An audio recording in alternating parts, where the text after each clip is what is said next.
வணக்கம் நண்பா. இப்போ புது கார் இல்ல புது பைக் வாங்க போற எல்லாருக்கும் இருக்கிற ஒரு மிகப்பெரிய டவுட் என்ன தெரியுமா? எலக்ட்ரிக்ல வாங்கலாமா இல்ல பெட்ரோல் அண்ட் டீசல்ல வாங்கிக்கலாமா, ஏதாவது பிரச்சனை வருமா அப்படிங்கிற மாதிரி சில விஷயங்களை வந்து நம்ம கன்சிடர் பண்ணுவோம். அந்த இடத்துல பார்த்தோம்னா நம்மளோட யூசேஜ், அதுக்கப்புறம் நம்ம எப்படி கொண்டு போறோம் அப்படிங்கறத பொறுத்து நம்ம ஈவி போறதுக்கான வாய்ப்புகள் நிறையவே இருக்குது. சரி, ஓகே, இப்படிப்பட்ட இடத்துல கவர்மெண்ட்ல இருந்தே பார்த்தோம்னா ஈவி பஸ்ஸஸ் வந்து விட்டுட்டு இருக்காங்க. அதுக்கப்புறம் பார்த்தோம்னா கமர்ஷியல் வெஹிக்கிள்ஸ் ஆனால் லாரி, அதுக்கப்புறம் முக்கியமான ட்ரக்ஸ் எல்லாத்தையும் வந்து விட்டுட்டு இருக்காங்க. ஒருவேளை ஈவி தான் எல்லாத்துக்கும் ஆல்டர்னேட்டிவா இருக்க போகுதா அப்படிங்கறத பத்தி தான் இந்த வீடியோல நம்ம டீடைலா பார்க்க போறோம். நீங்க நம்ம சேனலுக்கு புதுசா இருந்தீங்கன்னா மறக்காம சப்ஸ்கிரைப் பண்ணிக்க. சரி, வாங்க வீடியோக்குள்ள போலாம்.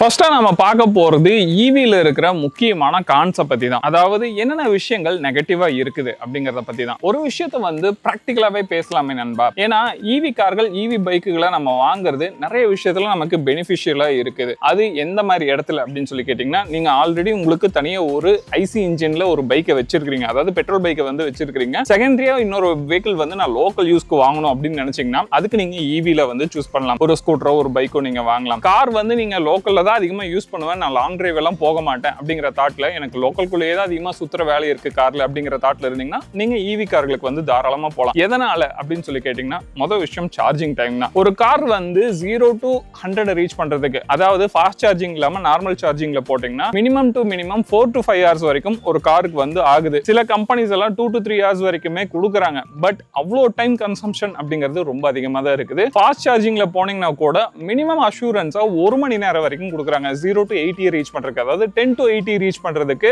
ஒரு half an hourல இருந்து 1 hour வரைக்கும் ஃபாஸ்ட் சார்ஜிங்ல வந்து கொடுக்குறாங்க. ஸோ இந்த half an hourல இருந்து 1 hour அப்படிங்கிறதும் அதிகப்படியான டைம் தான். இப்போ ஒரு எமர்ஜென்சில வந்து நமக்கு அவசரமா வெஹிக்கிள் தேவை, அந்த இடத்துல பார்த்தோம்னா இப்போ ஒரு ஐசி இன்ஜின்ல இருக்கிற ஒரு கார் ஆகட்டும், பெட்ரோல் இல்ல டீசல் கார் ஆகட்டும், நாம என்ன பண்ணுவோம், கார் எடுத்துட்டு போவோம், ஃபியூலை ஃபில் பண்ணுவோம், காரை வந்து எங்க வேணுமோ எடுத்துட்டு போயிட்டே இருப்போம்.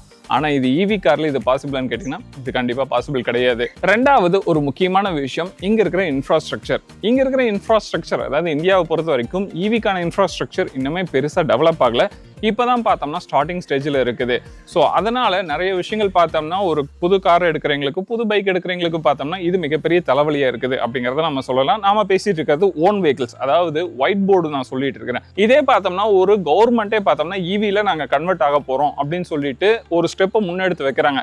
கமர்ஷியல் வெஹிக்கிள்ஸ்ல எல்லாம் டீசல் தானே யூஸ் பண்றோம், ஸோ அந்த டீசல் கன்சம்ஷனை வந்து நாங்கள் குறைக்கணும், டீசல் ஃபியூலை வந்து நாங்கள் குறைக்கணும் அப்படிங்கறதுக்காக ஈவிக்கு மாற்ற நாங்கள் போறோம் அப்படின்னு சொல்லிட்டு ஒருவேளை இதை அப்படியே கமர்ஷியலில் வந்து கொண்டு வந்தாங்கன்னா, ஈவி ட்ரக், ஈவி பஸ்ஸஸ் எல்லாம் கொண்டு வந்தாங்கன்னா முதல்ல ஃபேஸ் பண்ற ப்ராப்ளமே இந்த சார்ஜிங் மட்டும்தான்.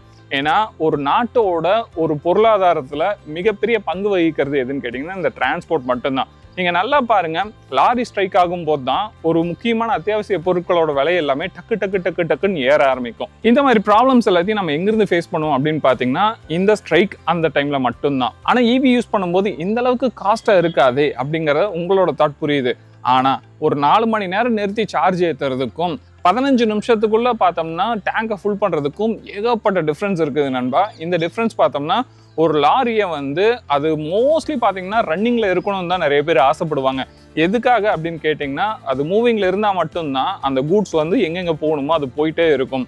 அதை வந்து இடையில 1 மணி நேரம் 2 மணி நேரம் ஸ்டாப் பண்றது அப்படிங்கிறது கிட்டத்தட்ட 100 கிலோமீட்டர் பாஸ் ஆக வேண்டிய தூரத்தை இது அந்த டைம் கன்சியூம் பண்ணிடும் அப்படிங்கிற மிகப்பெரிய தலைவலியால தான்.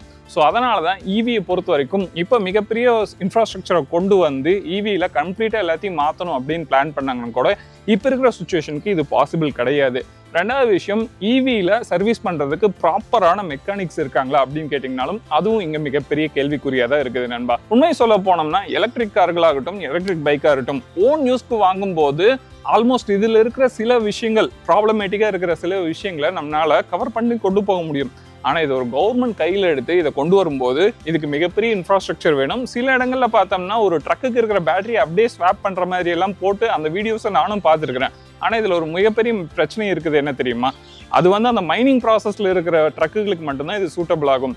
எந்தெந்த இடத்துல வந்து இந்த அளவுக்கு பேட்டரி வந்து சேஞ்ச் பண்ணுற செக்ஷனை வச்சு நம்ம ஆல்மோஸ்ட் எல்லா பக்கம் இன்ஃப்ராஸ்ட்ரக்சரை ரெடி பண்ணி கம்ப்ளீட்டாக ஒரு கமர்ஷியல் வெஹிக்கிள்ஸை வந்து இந்த பாத்தில் போகிறதுக்கு மட்டும் இங்கெங்க பேட்டரிஸை மாற்றிக்கலாம்னு சொல்லி கொடுத்தா மட்டும்தான் அது பாசிபிள் ஆகும். ஆனால் அதுக்கு எவ்வளோ கோடி இன்வெஸ்ட் பண்ணணும் அப்படிங்கிறத யோசிச்சு பார்த்துக்குங்க.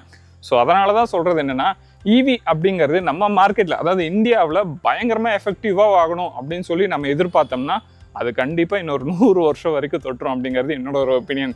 இல்லை இன்னொரு 10 15 வருஷத்துக்குள்ளே மாறிடும் அப்படின்னு சொல்லி நீங்கள் சொன்னீங்கன்னா ஓன் யூஸ்க்கு இருக்கிற வெஹிக்கிள்ஸ் மட்டும்தான் இந்த இடத்துல எஃபிஷியண்ட்டாக ஒர்க் ஆகுமே தவிர கமர்ஷியல் வெஹிக்கிள்ஸ் அப்படின்னு சொல்லி எடுக்கும்போது அதுக்கு மிகப்பெரிய அளவுக்கு பார்த்தோம்னா இன்வெஸ்ட் பண்ண வேண்டியது இருக்குது. அதுக்கு இங்கே எல்லாரும் ரெடியாக இருக்காங்களா அப்படிங்கிற மிகப்பெரிய கேள்விக்குறியும் இருக்குது. இன்னும் சொல்லணும்னா லாங் ரேஞ்ச் எடுத்துகிட்டு போகிற மாதிரி எல்லாம் டெவலப் பண்ணணும், அதுக்கேற்ற இன்ஃப்ராஸ்ட்ரக்சர் ரெடி பண்ணணும், சார்ஜிங் டைமை குறைக்கணும். ஸோ இந்த மாதிரி நிறைய விஷயங்களை பண்ணாங்கன்னா, அப்படி கொண்டு வந்தாங்கன்னா எலக்ட்ரிக் வெஹிக்கிள்ஸ் கண்டிப்பாக ஒரு ரெவல்யூஷனரியாக இருக்கும் அப்படிங்கிறதுல எந்த ஒரு மாற்று கருத்துமே இல்லை. இதை பற்றி நீங்கள் என்ன நினைக்கிறீங்க அப்படிங்கிறத கமெண்ட் செக்ஷனில் பதிவு பண்ணுங்க. அடுத்த வீடியோவில் மீட் பண்ணலாம் நண்பா. டடா.